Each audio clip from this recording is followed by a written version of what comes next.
మంత్రి మండిపల్లిపై వైసీపీ నేత రమేష్ రెడ్డి తీవ్ర ఆరోపణలు చేశారు. కంకర మిల్లుల దగ్గర అక్రమ వసూలుకు పాల్పడుతున్నాడంటూ మంత్రిపై విమర్శలు చేశారు. 2019లో వైసీపీలో ఉండి టీడీపీకి సాయం చేస్తానంటూ తమ కుటుంబ సభ్యుల దగ్గర 40 లక్షలు డబ్బులు తీసుకున్న చరిత్ర మండిపల్లిది అంటూ ఆగ్రహం వ్యక్తం చేశారు.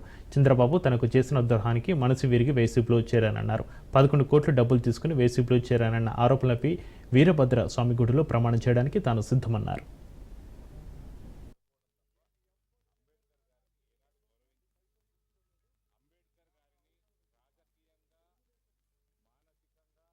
కనకపు సింహాసనం పైన సునకాన్ని కూర్చోబెడితే దాని బుద్ధి ఎప్పుడు మారదు.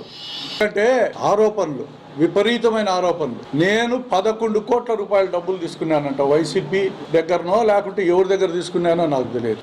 1 రూపాయి తీసుకున్నా వీరభద్రస్వామి గుళ్ళో సాష్టాంగ నమస్కారం చేసి నేను ప్రమాణం చేస్తా, నేను ఎవ్వడి దగ్గర కూడా నా జీవితంలో 10 పైసలు తీసుకోలేదు. నాకు ఆ అవసరం ఎప్పుడు రాలే.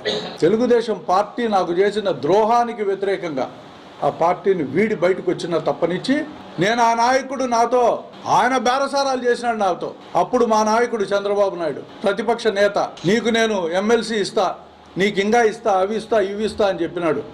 నీకు ఒక నమస్కారం సార్, నేను ఇన్ని సంవత్సరాలు పనిచేసిన దానికి మీరు నాకు ఈరోజు చేసిన పనికి నా మనసు నొచ్చుకునింది.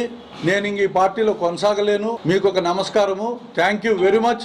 వైసీపీలో నువ్వు ఉండి తెలుగుదేశం పార్టీకి నేను లోపాయికారిగా సహాయం చేస్తావని మా దగ్గర, నా కుటుంబ సభ్యుల దగ్గర, మా దగ్గర 40 లక్షల రూపాయలు డబ్బులు తీసుకున్నావు. నీ బిడ్డలు మీద ప్రమాణం చేసి వీరభద్ర స్వామి గుళ్ళో నువ్వు ప్రమాణం చేస్తావేమో చెప్పు.